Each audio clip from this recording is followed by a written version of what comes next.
Merci beaucoup de votre fidélité à la Télé News et chaîne de la Liberté. Je suis Patrick Lokala, journaliste indépendant, le seul que vous avez au pays, c'est bien moi. À la réalisation d'Eric Loukeba, le maestro. Big salutations au maestro Nenenkuru. Dans un laps de temps, il est au-delà de 10 000 abonnés sur Congoman. Bonne chance à lui, qu'il continue à impressionner le monde. Mais qu'il reste au service du peuple, non au service de l'opposition et de la majorité. Nous serons avec un invité spécial sur ce plateau. Ça fait beaucoup de temps que je ne l'ai pas eu. Aujourd'hui, nous nous retrouvons dans le cadre d'une émission très spéciale. 50 minutes d'émission au cours de laquelle nous allons aborder toutes les questions d'actualité sans tabou. D'abord, lever des immunités de Joseph Kabila Kabange. Est-ce que la procédure a été respectée? Est-ce que on ira jusqu'au bout de cette affaire, de cette saga? Entre-temps, Joseph Kabila Kabange multiplie des apparitions à l'extérieur du pays. Nous y reviendrons tout au long de cette émission. Déclaration commune entre les leaders phares, on va les dire, de l'opposition politique congolaise. Martin Fayulu Madidi, le chef de file de la Mouka, Joseph Kabila Kabange pour le compte du Front commun pour le Congo, Moïse Katumbi Chapwe pour le compte d'Ensemble pour la République, et enfin Deli Sesanga pour le compte d'Envol. Tous, d'une voix unanime, réclament le processus de Kinshasa initié par les évêques de la SENCO et de l'ECC dans le cadre du pacte social pour la paix. Nous y reviendrons tout au long de cette émission. Est-ce que c'est la main tendue cette fois-ci de l'opposition au pouvoir? Est-ce que va-t-on vers un dialogue qui, certainement, je suis convaincu, aboutirait toujours au partage du gâteau ou des responsabilités entre acteurs politiques? Probable ou futur accord entre le Rwanda et la RDC au terme de négociations facilitées par les États-Unis d'Amérique. Il y a déjà une déclaration de principe qui a été signée. Quels sont les enjeux et le jeu de cet accord qui profile à l'horizon? Est-ce que nous allons signer un accord contre la paix? Est-ce que les minéraux congolais ont été bradés? Mais est-ce que c'est une paix des braves? Est-ce que nous n'avions pas le choix? Nous n'avions pas le choix et que nous devrions à principe toujours signer parce que on n'a pas arrivé à récupérer Goma, Bukavu et tant d'autres territoires, localités occupées par les rebelles du M23. Est-ce que le Congo n'avait plus le choix, en telle enseigne qu'on est presque contraire au regard de la réalité du terrain, à signer cet accord? Entre un accord qui probablement pourrait sauver le Congo d'une probable balkanisation ou nous battre alors que nous ne sommes pas à mesure. Il y avait un choix à faire et c'est notre invité qui nous éclairera. Ça nous permettra également de comprendre la position d'une certaine opposition et de la classe politique de manière générale sur les retombées et ce qui pourrait arriver avant. Il y a beaucoup de réalités, beaucoup de problématiques qui se posent. Mais est-ce que nous allons profiter de cet accord pour nous préparer? Parce que c'est l'après-accord qui compte.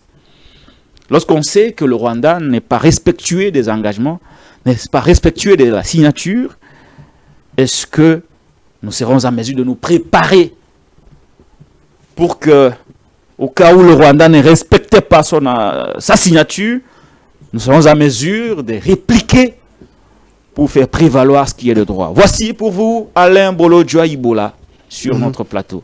Alain Bolodjoa Ibola, vous êtes l'invité de Patrick Lokala. Bienvenue. Merci en tout cas pour l'opportunité. Mes salutations à tout le monde. Très bien. Où en sommes-nous avec le BAT?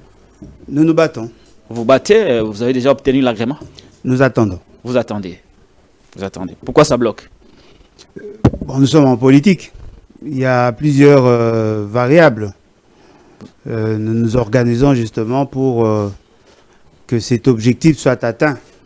Mais n'oubliez pas qu'il y a toujours des contraintes. Vous avez tout payé? Pour payer, il faut être invité. On doit vous appeler pour payer. Vous ne pouvez Vous pas... n'avez jamais été invité? Vous ne pouvez pas passer directement au paiement dès lors que le dossier n'est pas enregistré au niveau du secrétariat général. Et c'est à eux de vous donner le droit d'aller payer. Pourquoi cela n'a pas été fait? Et justement parce qu'il y a des contraintes politiques. Quelles sont ces contraintes? Je trouve que ce n'est pas opportun de rappeler parce que la dernière fois, je l'avais déjà fait. On est dans le même statu quo. Et au niveau administratif, quelle est la démarche que vous avez engagée pour que vous... Nous étions déjà en contact avec le secrétariat général. Nous avons vu le chef de bureau commis pour ce faire. Nous avons entamé, mais après, il y a eu ce qu'il y a eu. Donc, nous attendons. Il y a eu ce qu'il y a eu. Il y a eu quoi? Mais il y a eu ce qu'il y a eu. Nous sommes en politique. Qu'est-ce qu'il y a eu? Je crois l'avoir déjà dit. Mais au cas où on vous demandait de le rappeler, pourquoi cela Non, vous mais gênerait? le rappeler, c'est une manière de pleurnicher. Nous pensons que nous sommes en politique. Nous devons nous assumer et puis évoluer. Très bien. Éventuellement, on pourra trouver des solutions, mais ce qui est vrai, il y a trop de contraintes politiques. J'ai appris que vous étiez invité au parquet. Oui. Vous vous êtes rendu. J'étais invité Qu'est-ce au qui s'est parquet, je passé? crois que c'est la 3e fois. Pour le Dans une même affaire? Oui, oui, pour le même dossier. Cette fois-ci, on a demandé aux avocats d'aller proposer un texte. Et je ne sais pas ce qu'ils vont en faire, mais moi, personnellement, j'attends que la justice clôture un peu ce dossier parce que ça commence à prendre des ampleurs que je ne pourrai plus supporter. Maintenant, là, je ne veux pas en communiquer là-dessus, mais je crois que apparemment on veut me pousser à parler davantage. Très bien. Le prochain rendez-vous, c'est pour quand avec le parquet? Ce sont eux qui décident. Moi, je suis là. J'étais à l'étranger, je suis rentré. J'attends le jour où on va m'inviter, je viendrai. Très bien. Merci beaucoup, Alain Bolodjoa. Les informations de Marlin Vuvuzela, cet acteur politique de l'opposition qui monte en puissance. Dernièrement, il a fait, je crois avant-hier, il a fait l'objet, il a raté selon ses proches, un enlèvement alors qu'il se trouvait chez lui. D'après le récit qui nous a été présenté par ses proches, un groupe de gens non autrement identifiés ont voulu l'enlever chez lui et par justesse, il a pu quand même échapper à ça. Et présentement, selon nos informations, Marlin Vuvuzela n'est pas aux arrêts. Il n'est pas aux arrêts tel que affirmé par une certaine opinion. Il est en clandestinité. Donc il ne faut pas confondre l'arrestation à la clandestinité. Donc Marlin Vuvu n'est pas aux arrêts, mais il est en clandestinité parce que d'après ses proches, il serait recherché par le service. Craignant pour sa sécurité, Marlin Vuvu a préféré passer sa vie en clandestinité le temps que la situation se calme. Un petit mot, Alain Bolodjoa, par rapport à Marlin Vuvu, qui fait l'objet d'une recherche. On ne sait pas par qui, mais bon, on dit qu'il est recherché par les services. Voilà, c'est ça en fait le caractère ambivalent de la justice congolaise. Je crois que Marlin Vuvu, c'est une personnalité connue. Son adresse est connue. Si vous pensez qu'il aurait violé la loi, la moindre des choses, c'est de l'inviter. Je crois, je félicite le substitut du procureur qui m'avait lancé l'invitation, quand même que je n'étais pas là, mais je me suis présenté. Voyez-vous, nous ne serons jamais des fugitifs. Je ne sais pas si cela sera son cas. Si vous avez besoin de nous, nous allons nous présenter parce que nous sommes des légalistes. On nous dit qu'il aurait été victime de... je ne sais pas... Il a échappé de justesse. Il a échappé de justesse. Ouais. Alors qu'il se trouvait chez lui. Alors qu'il se trouvait chez lui. À quelle heure? Et aujourd'hui, on ne sait même pas le localiser parce que son téléphone ne passe pas. Personne de sa famille ne sait où il est. J'apprends ici qu'il serait en clandestinité. Mais on pourrait être surpris d'apprendre qu'il serait arrêté quelque part. Et ça ne sera même pas la première fois. Il n'est pas aux arrêts. Ce qui est sûr, il n'est pas aux arrêts. Bon, il est en clandestinité. Ce qui est sûr, personne ne peut nous certifier que ce que vous dites est vrai. Parce que je sais que lorsqu'on avait arrêté Daniel Safou, il lui fallut que nous intervenions pour que nous sachions où il était. Il a été pris au niveau de l'aéroport, personne ne savait où il allait. Et c'est par la suite qu'on apprendra qu'il était arrêté par l'ex des MIAP. Et donc, avec le fonctionnement actuel de l'État, c'est fort probable qu'il soit arrêté et que personne ne soit informé.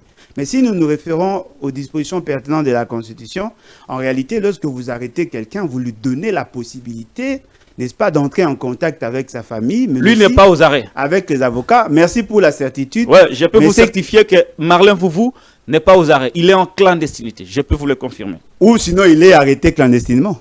Ah là je vous c'est une option. Là je concède. Moi j'ai pas d'éléments, donc je ne peux pas opiner là-dessus. Mais ce qui est vrai, à chaque fois on est menacé. Ouais, ça c'est. Et je crois que, heureusement pour moi, j'ai en face de moi quelqu'un qui en a été victime. Et donc nous pensons que cela doit s'arrêter parce que nous devons arriver à respecter le droit acquis. Hein, le droit à la défense, on a le droit de contacter son avocat. Exactement. Voilà pourquoi j'ai dit, personnellement, bien que je ne suis pas totalement d'accord sur la démarche, mais ce qui est vrai, je me sens un peu sécurisé par la justice parce que j'ai été invité. Donc, quand vous m'invitez, je viendrai. Mais si vous envoyez vos speed pour venir nous prendre là où vous voulez, là, c'est pas important. Voilà. Très bien, merci beaucoup. Nous tenons ici à réaffirmer que Marlin Foufou Zohao n'est pas aux arrêts tel qu'annoncé par une certaine presse et quelques communicateurs de l'opposition. Il est en clandestinité selon ses proches. Nous revenons sur ce plateau, Alain Bolodjoa Ibola. Le ministre de la Justice, je ne prendrai pas la vidéo parce que la vidéo du ministre Moutamba a fait le tour des réseaux sociaux, pas la peine d'y revenir. Je crois que vous l'avez aussi suivi, non? Non. Vous n'avez pas suivi la vidéo? Non, non. Derrick Loukeba, vous avez la vidéo du ministre Moutamba quand il annonce, mais vous avez quand même suivi l'annonce de... le commentaire, oui, mais l'annonce, non. Bon, très bien. Derrick Loukeba, vous avez la vidéo? On y reviendra, mais au moins je vous rapporte. Le ministre Moutamba a instruit à la justice de saisir le Sénat, ce qui est déjà fait, de procéder à la levée des immunités de l'ancien président de la République élu, sénateur à vie, Joseph Kabila Kabange. D'emblée, comment avez-vous apprécié la démarche du ministre de la Justice? Bon, je trouve je ne parlais même pas en termes d'ambition, je le trouve il est un peu agité dans sa démarche, parce qu'il doit prendre la question à deux niveaux. Il semblerait qu'on aurait porté plainte ou on aurait soumis le dossier de M. Kabila à la CPI. Je ne sais pas qu'est-ce que nous allons gagner si aujourd'hui on arrivait à les juger au niveau interne, parce que je sais que le principe de subsidiarité va s'imposer. Lorsque la justice interne arrivera à juger Kabila et à le condamner, éventuellement, la Cour pénale internationale ne sera plus en droit de le poursuivre pour le même dossier. Deuxième élément, c'est sur le plan interne. Je ne vois pas j'oublie souvent son nom. Voilà, monsieur Moutamba, je ne le vois pas servir la République en s'agitant trop ou en étant un peu trop impulsif. Il veut traduire M. Kabila en justice. Jusqu'à preuve du contraire, il est le président, l'ancien président. En tant que tel, la loi, bien que la Constitution n'a pas statué sur la question, mais du moins la loi portant statut des anciens présidents et chefs de corps a fixé, n'est-ce pas, le juge pénal d'un ancien président. C'est vrai.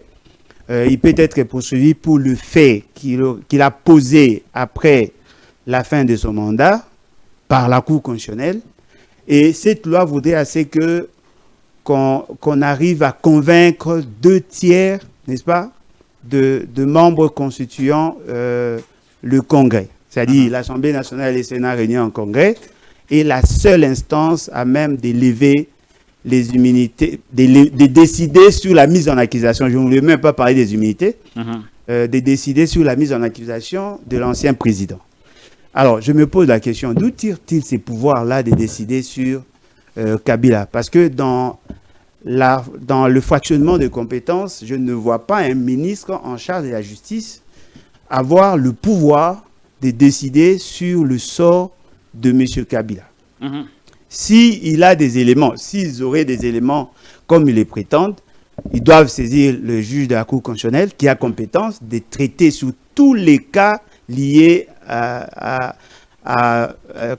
Kabila, qui du reste est l'ancien président de la République. C'est-à-dire qu'il dépose au niveau du procureur général de la République. Le procureur général de la République va enclencher la procédure pour justement avoir l'autorisation de la mise en accusation. Et après, éventuellement, il sera jugé et condamné. Parce que c'est que moi, je ne voudrais pas donner l'impression, on ne doit pas donner l'impression comme si Kabila ne peut pas être arrêté. Voyez-vous, avant qu'on en arrive là, je voudrais quand même vous résumer, vous résumer l'éclairage du ministre de la Justice et garde-sceaux sur d'où il tire les compétences et de traduire Joseph Kabila Kabange, ancien président de la République élu devant les instances judiciaires. Maître Constant Mutamba, ministre de la Justice, concernant la demande de l'auditeur général, adressée au Sénat pour obtenir la levée des immunités et l'autorisation de poursuite contre les sénateurs à vie Joseph Kabila Kabange accusés de trahison, crimes de guerre et crimes contre l'humanité. La justice congolaise poursuit les sénateurs à vie Joseph Kabila Kabange, non pas en sa qualité de l'ancien président de la République élu, mais en sa qualité de sénateur. Et ce, conformément aux articles 104, 107 et 153 de la Constitution, mais aussi de l'article 120 du Code judiciaire militaire. Le fait pour lequel Joseph Kabila Kabange est poursuivi n'ont pas été commis par lui pendant l'exercice de ses fonctions alors qu'il était président de la République ou en dehors de l'exercice de ses fonctions en cette qualité-là. Mais en tant que sénateur à vie. Et de ce point de vue, point de besoin de passer par le Congrès. Ça, c'est sa conclusion. Là. Tel que le fait la loi du 26 juillet 2028 portant statut des anciens présidents de la République élus, ainsi qu'à l'article 167 de la Constitution. C'est en résumé ce qu'il a dit dans sa vidéo. Comment réagissez-vous? Heureusement, je ne l'ai jamais considéré comme un homme sérieux, parce que dans sa démarche, il veut dissocier les statuts d'ancien président et les statuts de sénateur à vie. Et il a évoqué la loi. Quelle loi? Oui, je viens de citer. Non, mais vous avez cité l'article 104. Ouais. Ici, il s'agit des sénateurs. On ne parle pas de l'ancien président. Parce que je ne vois pas comment on va dissocier les sénateurs à vie et l'ancien président. Les sénateurs à vie, c'est un titre honorifique, justement parce qu'il a été président de la République. Voyez-vous? Il est ancien président de la République. En tant que tel, son juge pénal est connu fort malheureusement grâce à une loi. Tant que cette loi n'a pas été changée, je suppose que Kabila ne peut être jugé que par la Cour constitutionnelle. Et cette loi a fixé le matière pour lequel il pouvait être poursuivi. Les actions posées après son mandat. Son juge est connu. Ne donnons pas l'impression comme si M. Constant Mutamba a un pouvoir supraconstitutionnel. Apparemment, il veut gérer son secteur comme s'il gérerait son parti politique. Nous sommes en train de parler d'un ancien président. Il ne s'agit pas d'un sénateur. Parce que Kabila, dans le sens régalien du terme, n'est pas sur la liste des 108 sénateurs. Mais le titre qu'il porte, c'est sénateur à vie. C'est-à-dire, c'est un sage. C'est quelqu'un que l'on pourrait éventuellement consulter. Mais Kabila n'exerce pas la fonction du sénateur. Or, l'article 104, 105, 106 parle de la fonction du sénateur, de comment on accède à la fonction, de comment on peut être jugé, poursuivi, comment on peut mettre fin au mandat. C'est à ces niveaux-là. Alors, s'il veut créer la confusion, ça, c'est son problème. Parce oui ou non, il porte les statuts de sénateur. Non, mais voilà pourquoi j'ai dit, il peut porter le statut de sénateur, mais Kabila, aujourd'hui, est un ancien président de la République. Parce que le sénateur à vie ne peut pas être aligné parmi les personnalités du Sénat. Le sénateur à vie ne fait pas partie du Sénat. Il est sénateur à vie. C'est son titre honorifique. Il est ancien président. Il peut siéger, non? Il ne peut pas siéger. Mais il a déjà siégé. Non, mais effectivement, il a été invité à titre honorifique. Parce que s'il était investi, l'investiture ou l'investiture qui s'est faite lors de la convocation du mandat, lui n'est pas concerné. Voyez-vous, il ne siège pas parce qu'en réalité, si nous étions dans cette logique, le fait seulement de n'avoir pas participé pleinement à une session, il devait être démis de ses fonctions. Lui n'est pas concerné, même s'il ne siégeait pas. Il a les titres. Ce n'est pas une fonction en soi. Le titre de sénateur à vie. Mais pour qu'il soit jugé, il doit être jugé en tant qu'ancien président. C'est en ces moments-là, son juge reste à la Cour constitutionnelle. Et donc, dans cette confusion, on comprend que M. Moutamba ne veut pas servir la République. Peut-être qu'il veut faire du sensationnel. Dans votre attendement, réfléchissons. Hein, on peut extrapoler un peu Alain Bolodja. Je vous le propose. Soyez avec moi sur ce plateau. Alain Bolodja, si Kabila commettait un autre crime ou une autre infraction, qui pourrait être son juge? La Cour constitutionnelle, au regard des dispositions de la loi portant statut des anciens présidents. Même s'il commettait un viol, même s'il volait, la Cour constitutionnelle, même s'il tuait quelqu'un. La Cour constitutionnelle est le juge pénal d'un ancien président. Si vous voulez changer la loi, ça c'est un autre problème. Mais jusqu'à preuve du contraire... Je voudrais qu'on soit clair. Même s'il violait, il tuait, il volait, il tuait, il sera jugé par la Cour constitutionnelle. Lui, le coauteur et auteur, le coauteur et complice seront jugés par la Cour constitutionnelle. Sauf peut-être si on changeait la loi, parce que la Constitution ne fait pas mention de ça. Voyez-vous, ce que nous disons là est sous-tendu par une loi que nous avons demandé par ailleurs qu'on puisse carrément l'abroger. Fort malheureusement, M. Félix Tshisekedi, profitant de cette loi, n'a pas voulu le faire parce qu'ils ont la majorité parlementaire. Il suffit seulement de modifier la loi et puis le tout sera joué. En ce moment-là, M. Constant Moutamba ne va pas porter la crasse parce que c'est que nous voyons dans sa démarche, il y a plus d'émotion que la rationalité. Très bien. Et sur le plan faisabilité, je pense que juger Kabila aujourd'hui de la plus mauvaise manière serait de jeter de l'huile au feu et ça ne serait pas bon. Il faudrait respecter d'abord la procédure, identifier le juge naturel de M. Kabila, le juger dans le respect strict de la procédure et à la fin le condamner s'il échouait. En ce moment-là, on comprendrait qu'effectivement la justice a été dite. Nous qui avons demandé son arrestation, nous allons nous dire, ok, il a été bien jugé, bien condamné, et on va prendre note. Mais si on veut faire le forcing justement pour séduire le parlementaire debout, je me rends compte qu'on risque de mettre le pays dans un guet-apens qui ne pourra... D'après vous, Kabila peut être jugé naturellement, comme tout bon citoyen. Naturellement, c'est la procédure qui vous gêne. Kabila, Félix Tshisekedi, tous, nous tous, nous pouvons être jugés. Nous tous, il n'y a pas d'exception. On peut juger Kabila, on peut juger Félix, on peut juger Nanga, on peut juger tout le monde. Parce que nul n'est au-dessus de la loi. Et c'est ça même le rôle de la justice. Mais fort malheureusement, nous nous rendons compte que la justice est assez caporalisée. La justice a tendance à s'aligner derrière la philosophie politique. Et ça met en mal leur mission. Merci beaucoup Alain Bolodja. Ibola. On va prendre la déclaration de l'opposition. Tout récemment, l'opposition politique, une certaine opposition, une partie de l'opposition. Ah, ça c'est bien dit. Ouais. Ça c'est bien dit. Oui, j'ai choisi toujours ce que j'ai dit à la télé, Alain Bolodja. Je sais ce que ça peut créer en termes de répercussions. Une partie de l'opposition, non la moindre, est composée de Martin Fayulu Madidi, président ou soit les répondants de la MOUCA, Joseph Kabila Kabange, les répondants du Front commun pour le Congo, Moïse Katumbi Chapwe pour le compte d'Ensemble et Sessanga pour le compte de Envol. Tous ensemble réclament le processus des évêques de Kinshasa, pacte pour la paix.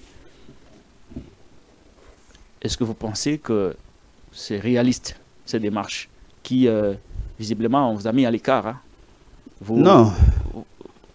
Donc posez la question, je suis là. Je vais vous donner la réponse. Vous pensez que c'est réaliste? Ou soit une certaine opinion pense que les deux camps, l'union sacrée de Tshisekedi et le groupe d'opposants que je viens de citer, ont envie d'échanger et aboutir à quelque chose. Est-ce que vous partagez ce point de vue? Bon, en tout cas, ce qui est vrai, je considère qu'il y a deux approches qui s'imposent dans l'analyse de ces faits-là. La première des choses, c'est la crédibilité de ceux qui ont signé. La deuxième des choses, c'est la philosophie qui gouverne leur démarche. Voyez-vous? Par rapport à la crédibilité, je pense que c'est comme ce qui s'est dit à la cité. Ce sont les grosses légumes. Voyez-vous? Ce sont les grosses légumes. C'est-à-dire Kabila avec le FCC, M. Moïse Katumbi avec Ensemble. Apparemment, Ensemble avait aligné un candidat président. Il y a M. Delis Sanga qui aurait aussi... Corriger d'abord, pas apparemment. Non, mais je ne crois même pas à ces élections. Non, le problème n'est pas de croire, mais eux, ils ont aligné. Restons dans les faits. Non, mais je ne crois pas en ces élections. Vous avez reproché à un ministre l'émotion, mais ne tombez pas aussi dans l'émotion. Non, je ne suis pas dans les émotions, je suis dans la rationalité. C'est connu qu'Ensemble avait aligné Moïse Katumbi. Mais je peux vous démontrer que légalement, il n'y a pas eu élection. Non, le problème n'est pas autour de la légalité des élections. Non, mais le problème, c'est autour de celui qui a été aligné. Voilà pourquoi j'ai dit le caractère illégal de ces processus-là me pousse à croire qu'il n'y a pas eu élection. Voyez-vous? Voilà pourquoi je conteste la légitimité de toutes les institutions. Et donc, Ensemble avait aligné Ensemble Moïse Katumbi comme candidat. Avait aligné dans cette forfaiture électorale que vous voulez considérer comme élection. Je n'ai pas dit ça. Et voilà. Je n'ai pas encore dit ça. Il était candidat à la candidature dans ces processus. Très bien. Je prends M. Delis Sanga a été aussi candidat. M. Kabila n'avait pas voulu des élections parce qu'il revendiquait le respect des accords, du moins signé avec M. Félix Tshisekedi. Et puis il y a qui d'autre? Martin Fayoulou. M. Martin Fayoulou qui était troisième par rapport à ces fameuses élections. Candidat président sans candidat député. Je ne crois pas en ça. Mais ce qui est vrai, ils sont en droit de le faire. Ils sont en droit de se mettre ensemble. Et ce sont de grosses pointures. Oui, d'après la perception congolaise. C'est-à-dire qu'ils sont en droit de prendre certaines options, notamment de faire des déclarations conjointes.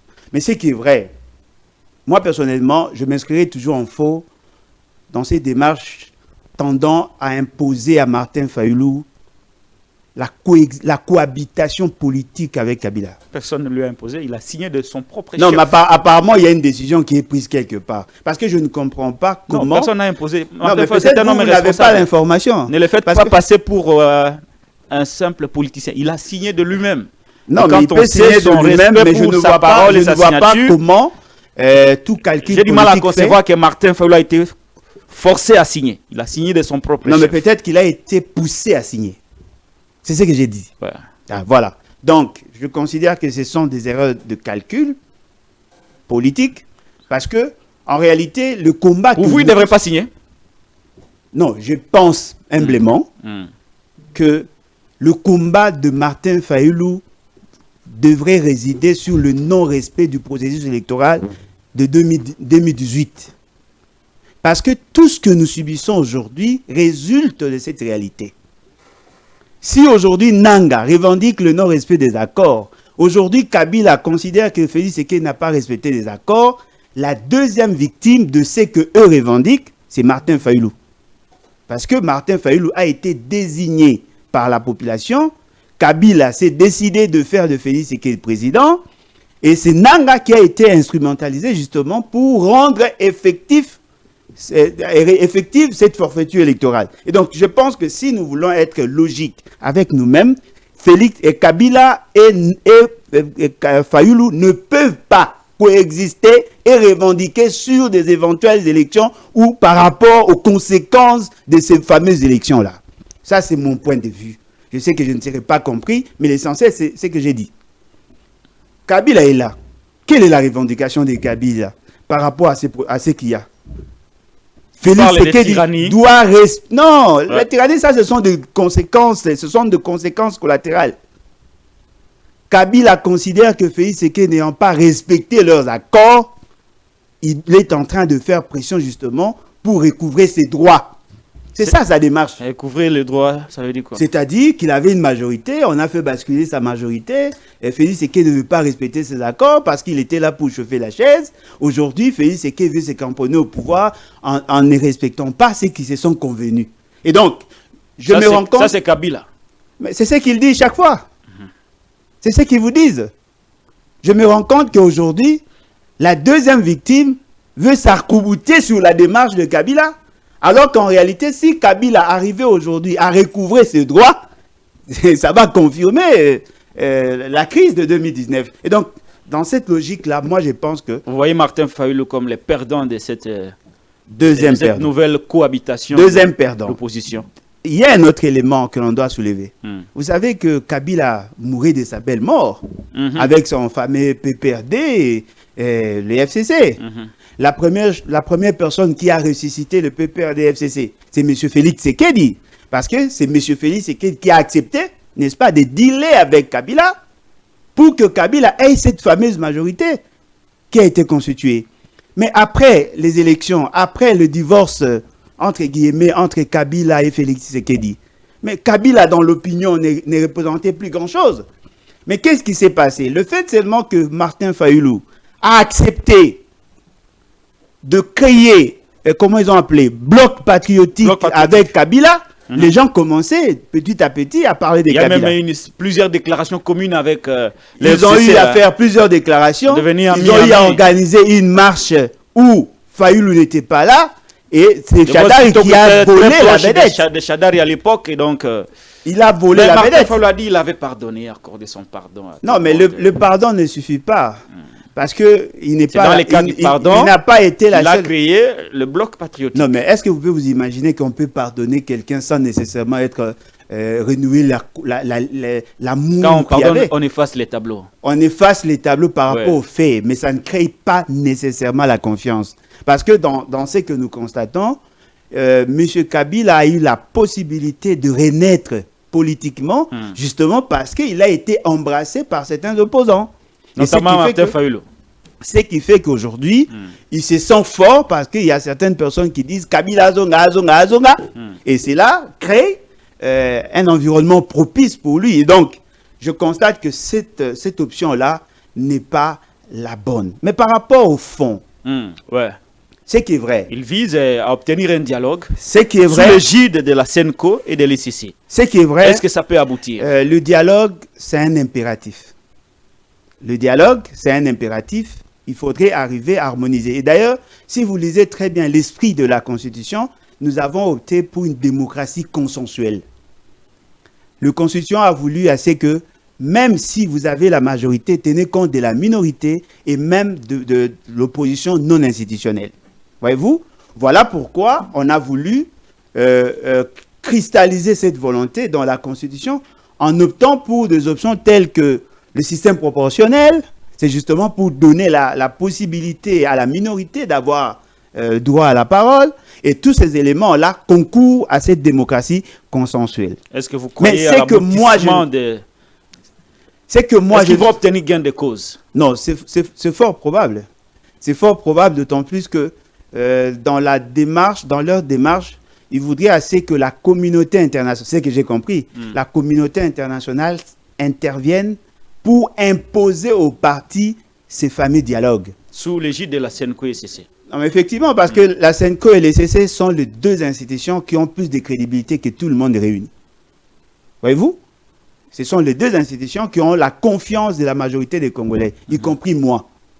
Mais là où moi et les autres nous ne comprenons pas, dans la démarche de l'ICC et de la SENCO, ils sont en train de rechercher d'abord l'acceptation ou la validation de toutes les parties prenantes.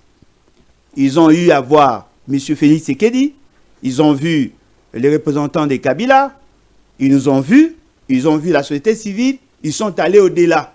Ils sont allés voir Nanga, ils ont vu Kagame, ils ont vu Museveni, ils ont vu plusieurs présidents qui interviennent directement ou indirectement par rapport à la situation dans la partie Est. Ils ont vu la France, ils ont vu les États-Unis, ils ont vu, en tout cas, ils ont vu un panel des intervenants. Mais après, ils doivent faire rapport à Félix Tshisekedi. Au président de la République. Oui, c'est lui que vous appelez président. C'est lui qui est le président.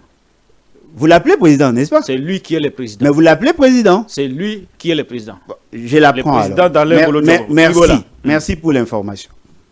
Ils vont aller auprès de Félix Tshisekedi pour que celui-ci valide leur démarche afin de convoquer le grand forum qu'ils envisagent. C'est-à-dire que quelque part, on va déjà dans une démarche assez déséquilibrée. Voyez-vous? C'est-à-dire, le problème veut être présenté comme solution. Le prêtre a constaté qu'il y a un problème de dysfonctionnement. Il y a un problème de déviation par rapport à la démarche constitutionnelle. Il y a un problème. Et d'ailleurs, je tiens à rappeler, ils ont déposé leur démarche, leur initiative en 2020. À l'époque, il n'y avait pas Nanga. C'était par rapport au processus, à ces fameux processus électoraux chaotiques. Ils ont fait leur proposition. Aujourd'hui, parce que Félix Séké ayant constaté qu'il perdait des plumes par rapport à la situation qui sévit dans la partie Est, qu'est-ce qu'il a fait? Il les a invités justement pour leur demander leur feuille de route. Il a validé la feuille de route. C'est comme ça qu'ils nous ont consultés. Mais comment voulez-vous que toutes les parties prenantes, tout en voulant crever l'abcès, et débattre sur la vraie question, la problématique sécuritaire, la problématique de gouvernance et ainsi de suite, puissent considérer Félix Séké dans la plénitude de son pouvoir et négocier avec lui? Parce que si vous allez dans le dialogue, il faudrait que le parti se sente égal. C'est-à-dire qu'on ne peut pas considérer Félix Séké dans sa plénitude de pouvoir. C'est lui qui doit être le consommateur de ce que vous allez produire. Parce que quand la classe politique... C'est quoi votre démarche? On a compris la démarche des évêques selon l'explication que vous donnez. La démarche que vous posez, c'est laquelle? Non, mais cette démarche-là va avoir comme résultat la conférence nationale souveraine. La vôtre? Non, la démarche ça, on a déjà compris. La vôtre maintenant. Parce que la démarche des évêques est connue de tout le monde. Non, mais voilà pourquoi j'ai dit... À quel niveau vous vous opposez à la démarche des évêques et vous proposez quoi? Votre piste? Moi, je considère, il y a deux possibilités. Soit on dépouille M. Félix Séké de la plénitude du pouvoir pour qu'il... Par quel moyen constitutionnel on peut le dépouiller? Moyen constitutionnel ou moyen politique? Constitutionnel, c'est la loi. Mais la loi constitutionnelle, il n'y a pas de dialogue. Moyen constitutionnel, il n'y a pas de dialogue. On ne peut pas parler de dialogue et se référer à la Constitution. Par quel moyen politique on peut dépouiller Félix mais justement, c'est comme on a fait avec Kabila à Sand City.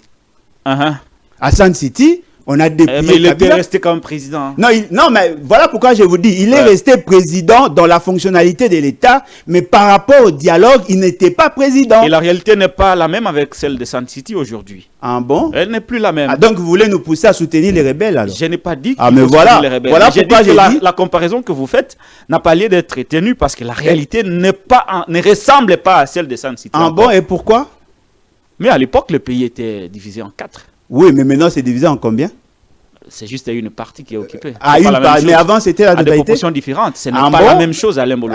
Vous parlez en termes de proportion? Oui. Mais en termes d'effectivité du pouvoir? Parce que quand vous dites que vous parlez en termes de proportion, c'est-à-dire que vous prenez en termes de taille. Mais aujourd'hui... Je n'ai pas tort alors. Non, le problème c'est que nous devons comprendre que tel que nous sommes là, le pays est en train de perdre ses lettres de noblesse, que ce soit sur les questions diplomatiques, sur les questions économiques et même sur les questions sécuritaires. Aujourd'hui, la situation est plus chaotique que ce que nous avons connu avant. Nous parlons des deux tableaux, s'il vous plaît. Non, mais effectivement, voilà pourquoi je vous dis la situation actuelle... S'il vous plaît, c'est vous qui avez la parole, c'est vous mon invité, moi je ne pose que des questions.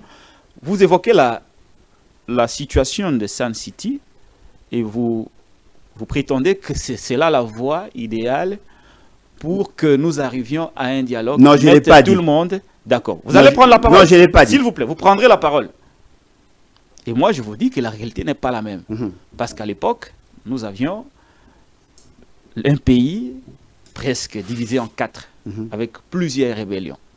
Lorsque je compare la situation de l'époque à celle d'aujourd'hui, vous trouvez qu'il y a des degrés différents. Ce n'est pas la même chose.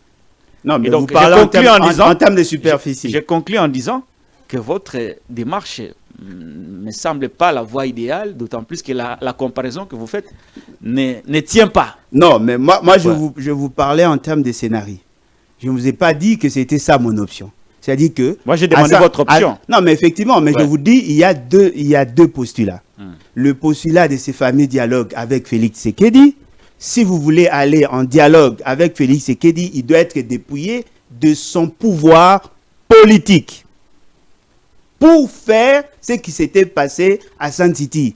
Kabila était effectivement président dans un coin, les autres étaient aussi de chefs quelque part. Aujourd'hui, nous avons pratiquement la même réalité. Nanga et sa bande, c'est dans l'autre côté, Félix Sekei est de l'autre côté.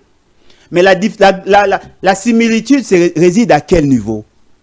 À l'époque où Kabila était président, il pouvait prendre des décisions, il soutenait par ailleurs les autres partis sur le plan fonction publique. N'oubliez pas que c'est Kabila qui payait les enseignants, même dans les sites, dans les zones occupées. Aujourd'hui, l'État congolais a coupé le cordon ombilical. L'État ne paye plus le fonctionnaire. C'est-à-dire qu'aujourd'hui, sur le plan diplomatique, ces États-là sont plus autonomes que ce qu'il y a aujourd'hui. Attention!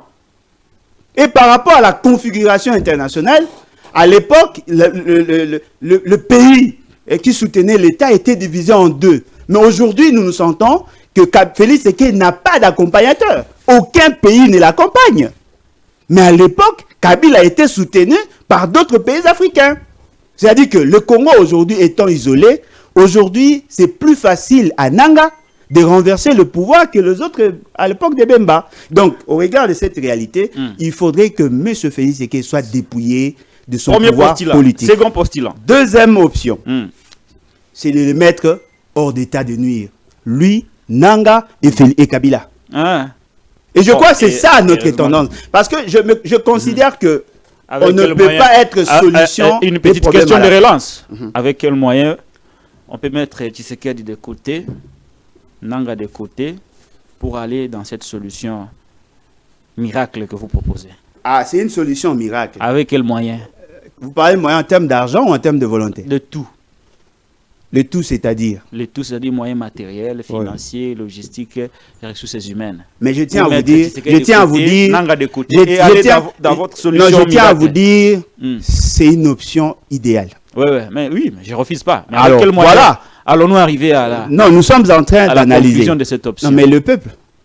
Bon. Le moyen, c'est le peuple. Parce que... Quel peuple? Pardon? Quel Ah, peuple? vous pensez que le peuple est aliéné, le peuple ne peut pas chercher à se libérer, le peuple doit compter sur Félix Sekei, Kabila et Nanga. C'est ça votre option. C'est-à-dire que vous voulez qu'on y réfléchisse. Nous n'avons pas un peuple qui est aussi éveillé que mais ça. Mais quel est le peuple qui aurait voté 73,34% Félix Sekei? Ah, vous acceptez que c'est le peuple qui a voté? Non, qui aurait. Vous comprenez? C'est-à-dire que pour vous, vous nous dites ici que le peuple congolais est excessivement naïf jusqu'à telle enseigne qu'il ne peut pas s'auto-libérer. D'accord. Et si alors le peuple n'était pas naïf, comment a-t-il laissé que l'on prenne ces voix qu'il a données à Fayoulou, mais qu'on a données à quelqu'un d'autre? Et que cette fois-ci, que l'on prenne encore ces voix, qu'on donne à quelqu'un d'autre qui n'a pas été élu et que le peuple n'a pas agi pour récupérer sa souveraineté, s'il n'est pas naïf, comme vous le dites sur mon plateau. Non, le problème c'est que moi je ne crois plus à ces peuples-là. Oui, ouais. Vous avez les désespoirs. Je vous donne des éléments. Non, mais vous avez les désespoirs justement parce que vous ne voulez pas intégrer la donne historique. Pouvez-vous me citer un seul peuple dans le monde qui s'est révolutionné à chaque année? Il y aura toujours un moment. Voilà pourquoi j'ai dit, moi je suis un évangéliste, je viens évangéliser justement parce que je crois en ces peuples-là. Le jour, non mais effectivement je suis dans cette démarche, même si vous ne croyez pas, mais je pense qu'il y aura un jour où le peuple va se réveiller et va prendre la bonne décision. Merci. Ce qui est vrai, moi je ne peux pas vous apporter de solutions compromis aspirine. Du genre, Félix Sekei, Nanga, Kabila. Je ne suis pas dans cette logique. Nous sommes dans la logique d'une solution idéale. Et dans cette solution idéale, il n'y a que le peuple qui en a le pouvoir. Dernière question sur cette problématique. Vous, si les évêques sont invités à organiser un dialogue comme ce fut le cas en 2018, est-ce qu'Alain Bolodja sera partant? Sous le format où, oui et non. Oui et non. Oui et non. Pas le chaud et le froid en même temps. Non, ce n'est pas le chaud et le froid. Il y a deux conditionnalités. Oui et non. C'est-à-dire, oui, si je constate que les résolutions de ces dialogues va s'imposer à tout le monde. Comment allez-vous connaître les résolutions alors que le dialogue n'a même pas commencé? On l'a convoqué seulement. Non, mais... Qu'il est convoqué, alors on vous appelle à venir justement pour proposer les résolutions. Non, mais voilà pourquoi j'ai dit... Vous m'avez posé la question sous forme des hypothèses. Voyez-vous? C'est-à-dire, vous voulez savoir si aujourd'hui le prêtre arrivait à convoquer le dialogue. Ouais. Donc, c'est une hypothèse. Pas arrivé. Ils sont invités à convoquer. Non, mais voilà pourquoi je vous dis, s'ils sont invités à convoquer par Félix Tshisekedi, pour qu'à la fin, qu'on lui donne les résolutions du Congrès de l'Union sacrée, ça sera l'Union sacrée. C'est-à-dire pour prendre les résolutions de l'Union sacrée et de lui déverser pour orienter sa politique, je ne serai pas impliqué. Parce que naturellement, je ne peux pas cautionner la démarche de Félix Tshisekedi qui est considérée pour moi comme problème. Donc vous ne serez pas partant? Non, mais si ça sera pour accompagner Félix Tshisekedi, ça ne sert à rien. Je suis clair. Mais si ça sera pour aider la République, je suis ouvert. Et d'ailleurs, ils savent très bien, lorsque nous avions... Dans la communication politique, les gens comprennent que vous êtes aussi d'accord pour ce dialogue. Non. Je suis dialogue. Parce que si vous étiez opposé, on vous connaît, vous allez non. Non, je suis... Peu importe. Non, mais attention. Pas. Mais là, non. vous êtes... oui ou non, non. Les initiés comprennent. Non, Alain aussi. Non, un initié n'est pas opposé à l'idée d'un dialogue. Un initiateur... Sous l'égide de la CNCO et de l'ECC. Un initié ne peut pas comprendre cela. Parce qu'il y a possibilité que Félix Tshisekedi soit dépouillé de son pouvoir politique et on organise le dialogue. Il y a possibilité d'organiser le dialogue sans Félix Tshisekedi. Et il y a possibilité d'organiser les élections dans le cas de Félix Tshisekedi. Dans le cas de Félix Tshisekedi, je ne viendrai pas. Ça, c'est clair. Moi, je ne peux pas être accompagnateur de Félix Tshisekedi. Même si c'est Jésus, je ne viendrai pas. Je suis clair. Je ne viendrai pas. Je suis chrétien. Si Jésus me dit, va dialoguer avec Félix Tshisekedi, je vais hésiter. Parce que pour dialoguer avec quelqu'un... Vous respectez la CNCO et les CC, non? Non, mais je les respecte, oui. Vous dites qu'ils sont crédibles. Non, ils sont crédibles. Est-ce que vous allez refuser d'aller dans un dialogue qu'eux vont... Mais la crédibilité s'entretient. Si vous allez servir Félix Tshisekedi, ne comptez pas sur moi. Ça, c'est clair. Moi, je ne peux pas être accompagnateur de Félix Tshisekedi. Jamais. Jamais. Merci beaucoup. Alain Mbolo Djaïbola, il nous reste 12 minutes. 12 minutes seulement. Ebirant Kolongele, pourquoi le gouvernement d'union nationale tel qu'annoncé par Félix Tshisekedi traîne le pas? Parce qu'ils ne sont pas sérieux. Non, mais je donne déjà la réponse. Vous pouvez continuer. Oh là là. Ils ne sont pas sérieux. Intolérants. Je le suis. Pourquoi le gouvernement ne sort pas? Est-ce qu'ils n'ont pas obtenu ce qu'ils voulaient ou qu'ils ne se sont pas encore mis d'accord avec les uns et les autres? Bon, contrairement à votre formulation, je pense plutôt qu'ils ne savaient même pas ce qu'ils voulaient. Voyez-vous? Parce que ce que vous voyez là, ce ne sont que des conséquences. Ceux qui me connaissent savent que je l'avais déjà prédit. Ils allaient échouer lamentablement. Parce que déjà, dans la fixation des objectifs, ils n'ont pas bien fixé les objectifs. C'est déjà une faute lourde par rapport à leur démarche. Deuxième erreur, la désignation de la personne à appliquer ou à rechercher l'atteinte de cet objectif. Vous savez, moi je connais un peu bien la sociologie politique de mon pays. Un peu bien. Je connais le comportement des uns et des autres. Tous, sans exception, je connais comment ils fonctionnent, qu'est-ce qu'ils désirent. Vous ne pouvez pas confier la mission à un sous-lieutenant pour traiter avec les généraux. Ça, c'est déjà un principe. Si vous voulez avoir Kabila, vous voulez avoir Fayoulou, Moïse Katumbi et les autres là, il faudrait que la personne soit dans leur spectre. Si Félix Tshisekedi avait pris le téléphone et commencé à appeler chacun d'entre ces personnages-là, ils allaient se sentir considérés. Probablement, certains d'entre eux allaient y répondre. Parce que dans la scène politique actuelle, Kolongele ne représente pas grand-chose. C'est vrai, il est intelligent. C'est à cause de la personne que... Non, mais ça joue aussi. Ça joue aussi. Ça joue aussi. Ça joue aussi. Parce qu'il n'est pas dans leur cadre, en fait, relationnel. Voyez-vous, il a commis un péché par rapport aux objectifs. Vous invitez la classe politique à intégrer votre gouvernement sans arriver à crever l'abcès. Parce que ce qu'on vous reproche, ce n'est pas le fait que vous n'ayez pas intégré l'opposition dans le gouvernement. Il y a certains faits politiques qui doivent être traités avant toute idée de mettre en place ces fameux gouvernements. 3 hommes objectifs. Quelle est la vision ou l'objectif poursuivi par ces fameux gouvernements? Parce que pour que vous arriviez à savoir ce que le gouvernement futur fera, il faudrait d'abord savoir qu'est-ce que le gouvernement présent n'a pas pu faire et pour cause. Quelles sont les raisons de l'échec de cette dame? Parce que la dame est venue... Madame Souminois. Ah, elle n'est pas dame. Non, cette dame-là, vous voyez, vous êtes un acteur politique, un peu d'élégance. Non, mais c'est pas élégant. C'est-à-dire, quand je l'appelle dame, c'est pas élégant. Les noms, je dois à chaque fois citer son nom. Ajouter les noms, ça vous coûte aussi rien. Ah, bon, j'ai dit. Madame Souminois. Ah, Souminois. Elle s'appelle Souminois. Madame Souminois, c'est le nom de son mari.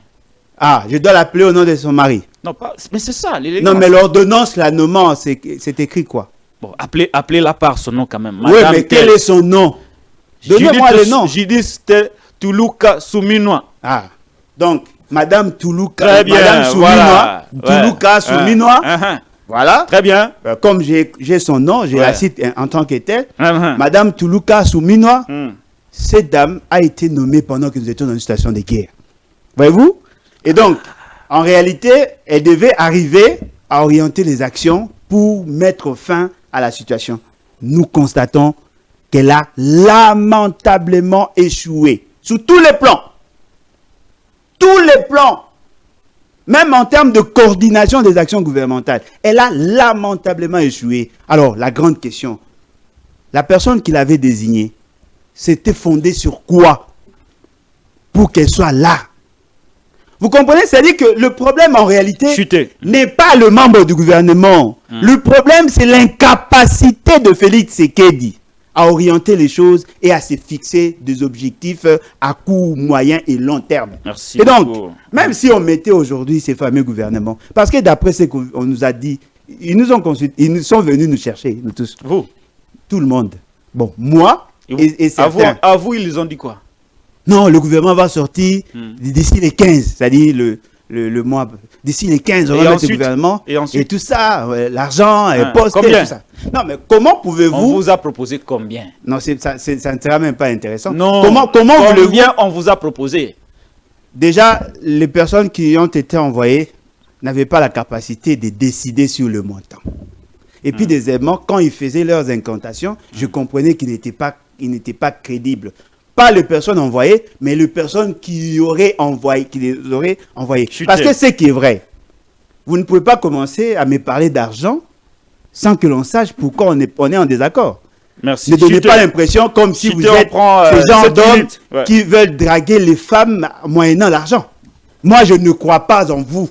Je sais que vous n'êtes pas crédible, vous n'êtes pas digne de gouverner la République démocratique du Congo, surtout en situation de crise. Et vous venez pour nous faire des propositions sur le poste. Alors que le vrai problème n'est pas quel poste. Ce n'est même pas important. Je sais qu'ils ne vont jamais respecter. Ils vous ont proposé quel poste? Ce n'est même pas important. Dites au peuple. Non, mais ce n'est même pas important. On vous a proposé quel poste? Ce n'est même pas important. Très bien. De toutes les façons, vous n'êtes pas obligé de répondre. Ah, vous l'avez compris. On va chuter dans 6 minutes. Alain Bolodjoa-Ibola, je vous donne 6 minutes de conclusion pour nous donner votre lecture, votre lecture de ce processus de Doha, de Washington, et ce qui va arriver après. Le gouvernement congolais se retrouvait, pas le gouvernement. Je pense que le président Tshisekedi a délégué ses pouvoirs aux experts. En quoi? Un groupe d'experts congolais qui négocie avec le M23 à Doha. Vous êtes au courant de ça? Fort malheureusement, oui. Oui. Puis après, il y a eu la déclaration de Washington, déclaration de principe entre la RDC, votre pays, et le Rwanda sous la médiation des Américains. Au terme de cette déclaration de principe, il y aura un accord qui sera signé entre le Congo et le Rwanda sous la médiation des Américains. Je vous donne 5 minutes pour nous dire les enjeux de ces processus, le contrat ou l'accord lui-même qui sera signé et ce qui va arriver après. Vous avez 5 minutes. Bon, je crois que le premier élément que nous devons noter, c'est que au stade actuel, ceux qui sont vos dirigeants n'ont ni le pouvoir d'accepter, ni le pouvoir de refuser, sur tout le plan. Le gouvernement était astreint à envoyer ses émissaires à Doha pour dialoguer avec les M23. Les M23 avaient pris Walikale, et dans Walikale, il y a Alpha Mining, qui est une entreprise américaine. Les Américains ont décidé, ont demandé au M23 AFC de quitter Walikale. Eux, de leur côté, ont exigé à ce que les Américains puissent intervenir pour qu'il y ait ces fameux dialogues. Félix Tshisekedi, tout en accordant son accord de principe sur les dialogues, mais il hésitait. Et ils sont allés à Doha. La désignation de Doha, pourquoi? Parce que le Qatar est le plus grand financier de l'économie rwandaise. Et le Qatar a plusieurs projets en cours ici. Et notamment la gestion de port de Matadi, le grand projet de port de Banana. Il y a d'autres projets ici et là qui sont soutenus par le Qatar. Et le Qatar travaille sous l'égide des Américains. Ce sont les intérêts américains. Et donc, ils ont trouvé un consensus pour qu'il y ait ce dialogue. En réalité, le M23 peut vous ne pas accepter. Ils vont pousser ces fameux gouvernements à poser des actes pour justifier leurs avancées. Je suis sûr qu'ils sont dans cette logique-là. Et ils ont pondu quand même une volonté écrite. Mais cette volonté écrite présage déjà qu'il y aura effectivement crise. Parce que le malheur, c'est que le fameux gouvernement a mal négocié déjà à partir des conclaves qu'il y avait avec le groupe armé, Nairobi, Luanda, et ainsi de suite. Donc nous sommes devant un guet-apens qui nous a été imposé par le pouvoir.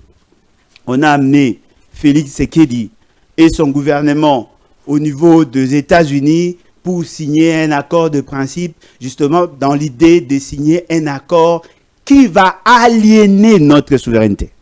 Et donc, vous allez vous rendre compte que le Rwanda est en train de gagner sur tous les tableaux. Il gagne au niveau de AFC M23, il gagne au niveau d'État dans le cadre bilatéral et fort malheureusement avec l'accompagnement des États-Unis. M. Félix Tshisekedi va signer plusieurs accords, mais disséqués en deux. Il signe avec le privé, il a signé avec Blackwater, justement pour sécuriser les sites, et ils seront déployés au niveau de nos frontières pour, d'après ce qu'on nous présente, pour juguler l'exploitation illicite. Mais cette question-là va toucher aux intérêts des Chinois. Et donc, je pense humblement que la grande crise est à venir. Et voilà, pour combler le tout, un État souverain qui veut aller contracter ou signer des accords avec un autre État souverain, les États-Unis, on nous impose à nous un troisième élément dans les discussions bilatérales. Et aujourd'hui, on a un accord avec le Rwanda, on a un accord, certains accords avec les États-Unis, et on aura encore un accord entre les trois. Je pose la question, au nom de quel principe allons-nous conditionner la signature avec un État tiers en présence d'un autre État qui du reste est en conflit avec nous? Nous allons constater que toutes les victimes vont continuer à pleurer parce que le gouvernement sera dans l'incapacité de poursuivre tous ceux qui ont posé des actes répréhensibles. Deuxièmement, on va fragiliser notre armée, fragiliser nos services, parce que nous serons dans l'incapacité de reconstituer notre armée, justement parce qu'on va cette fois-ci légaliser l'occupation. C'est-à-dire que le Rwanda aura une mainmise sur nos services et naturellement, on ne sera pas dans la capacité de redresser ou de requinquer notre armée et cela fera en sorte que nous reportions la crise jusqu'en 30 ans. Et donc, devant ces réalités, je considère que M. Félix Tshisekedi a fait preuve d'une haute trahison qui ne peut pas être étouffée par la volonté politique. Pour que nous résolvions ces problèmes, je suis convaincu aujourd'hui que la solution est la meilleure, c'est l'article 104. Mais cela ne passera inéluctablement que par l'intervention de la population. On me dit ici qu'on ne peut pas compter sur le peuple Si le peuple on ne peut a pas, accepté... on ne compte plus au regard de... Si le peuple... Alain Bolodja, s'il vous plaît. Non, vous m'avez accordé 5 minutes. Mais là, laissez-moi, vous aurez tout le temps. Hein? Vous aurez tout le temps. Très bien. Si le peuple s'est désengagé, si le peuple abdiqué à sa responsabilité, si le peuple abdiqué à sa responsabilité historique à mettre fin à cette aventure, eh bien, je comprendrai que le peuple veut être des aliénés volontaires et naturellement, je ne vois pas pourquoi on devra continuer à se battre pour un peuple qui va accepter sa situation. Et donc, moi, je crois à ces peuples, je demande au peuple de faire échec à l'individu Félix Tshisekedi et à son groupe Union Sacrée, en intégrant Kabila, Nanga, tous ceux qui ont mis le pays à genoux et que nous comptions sur les renouvellements, je l'ai cité, les renouvellements de la classe politique pour espérer un lendemain meilleur. Voilà. Énergie, hein? J'en ai encore, ne vous en faites pas. Merci beaucoup Alain Bolodja d'avoir été avec nous sur ce plateau. C'est à moi de vous remercier. Mais vous n'espérez pas le retrait de ce groupe armé M23 AFC de territoire occupé à la suite de la signature de l'accord entre les trois parties? Ils ne vont pas se retirer, ils vont intégrer, ils vont être... il y aura réinsertion. Ils ne vont pas se retirer, mais il y aura réinsertion. Dans l'armée? Tous les déplacés, tous les réfugiés vont quitter le Rwanda pour venir ici. Ils ne peuvent pas devenir de nouveaux réfugiés au Rwanda parce que l'accord sera signé dans ce sens. On va les réinsérer, c'est écrit dans le communiqué final sanctionnant la fin des assises de Nairobi et même de Luanda. Et si vous prenez la résolution de EAC-SADC, ils ont dit la même chose. Le Conseil de sécurité avec sa résolution 2773 disent la même chose. Et donc, naturellement, comprenez que Nanga viendra ici. Il sera accueilli comme on avait accueilli Bemba. Il viendra, il va s'asseoir avec Félix Tshisekedi et éventuellement cougirer ensemble. Dernière question. Est-ce que nous avions le choix entre l'avancée de M23 suite à ce que nous avons vu, ce qu'on pouvait appeler débâcle ou l'inefficacité de nos forces sur terrain, parce que Goma occupé, Bukavu fait à occupé, dessein. tout occupé. C'est ça la haute trahison. Est-ce que nous avions le choix Le nous là, c'est qui? Le nous là, c'est qui? La République ou l'Union sacrée? Non, ne mélangez pas les choses. Laissez-moi poser la question, non? Vous êtes venu pour répondre aux questions. Oui, je réponds à toutes les questions. Mais contredire. Non, je ne laissez-moi poser ma question. Je vous rappelle juste, il faut faire un distinguo entre entre la nation et l'Union sacrée. Alain Bolodja, je vous retire d'abord la parole. Merci pour la dictature. Oui, mais c'est ça. Ça, c'est une république en part entière. Ce n'est pas non cours qui me contredira. Alain Bolodja, est-ce que nous avions... La République avait le choix entre cette situation dans laquelle la rébellion soutenue par le Rwanda avançait au jour le jour et de négocier un accord contre la paix, chose qui est en train d'être faite aujourd'hui. Que je réponde? Oui, c'est la question. Ah, vous redevenez démocrate. En fait, je voudrais vous rappeler que tout ce qu'on nous impose aujourd'hui, nous l'avons accepté avant que le M23 ne ressurgisse. C'était avant. C'était avant. Parce que quand M. Félix Tshisekedi signait des accords ou s'entendait avec le M23, c'est ce qu'ils vont obtenir aujourd'hui. Oui, mais là, la situation a évolué. On est dans la situation a évolué. Deux grandes villes du pays sont occupées. Non, pas deux grandes villes, deux grandes provinces. Oui, bon, deux grandes provinces. Parce qu'au sein de ces provinces, il y a d'autres villes. Pas totalement. Les deux provinces ne sont pas totalement occupées. Non, mais effectivement. C'est comme ça que je parle des villes, des territoires, des localités occupées. Dans les deux grandes provinces. Est-ce que nous avions le choix? Le nous, là, si vous la parlez... République. Non, mais apparemment, vous ne voulez pas me laisser répondre. Si vous parlez en termes de République, la République ne peut pas être condamnée à faire le choix entre le oui et le non. La République avait plusieurs possibilités. Pourquoi sommes-nous faibles? Parce qu'il y a un commandant en chef faible. Ce n'est pas le débat. Voilà. La question ne porte pas sur ça. Non, la question porte sur le président de la République. Les M23 AFC soutenus par Nanga avancent. Ils sont là. Oui. À cause de... Vous constatez que l'armée n'arrive pas à les contenir ou à les chasser. Oui. Mais à côté, on vous dit de dialoguer pour sauver la situation. On va sauver quelle situation? À ce moment-là. En ce moment-là, je vais me poser la question suis-je capable de mener à bien les opérations? Parce que le problème, c'est que vous voulez nous dire, Félix Tshisekedi n'avait pas de choix. Mais la République en avait. La République devait se débarrasser d'un commandant en chef défaillant. Parce que c'est sa défaillance qui a fragilisé l'armée. Le problème, c'est que nous avons déjà levé l'option de faire la guerre dans la Constitution. La Constitution a consacré la guerre comme solution. Et donc, lui n'a pas su canaliser les énergies pour que nous ayons une armée forte. Et d'ailleurs, je tiens à vous dire, il était déjà préalablement dans le complot. C'est lui qui a planté les décors. C'est lui qui a fragilisé notre armée en signant des accords de cessez-le-feu qui n'a jamais été respecté. C'est lui qui a fragilisé le contrôle citoyen et l'armée en décrétant l'état de siège sans moyens. C'est lui qui nous a imposé cette diplomatie polluée qui n'a pas su convaincre le partenaire. C'est lui qui a découragé tous ceux qui avaient l'intention de nous venir en aide. Et c'est lui maintenant qui veut nous présenter comme si il était solution. Parce que tout ce que nous vivons aujourd'hui, nous l'avons déjà dit. Hein? Merci Alain Bolo. N'oubliez pas que Papa Mwanda a parlé de 3 missions de Félix Tshisekedi. Ça ne date pas d'aujourd'hui. Merci Alain Bolo Ibola. Nous prenons rendez-vous la semaine prochaine si vous aurez le temps. Je serai là. Si je ne serai pas arrêté, je serai là. On va voir. On va voir. Merci Alain Bolo Ibola. Merci. Derrick Loukeba, les maestros. Merci beaucoup pour cette émission. Nous sommes arrivés à la fin. Merci Alain Bouloudja d'avoir répondu à notre invitation. Voilà, nous sommes arrivés à la fin. Bandeko Balandia émission. Voilà.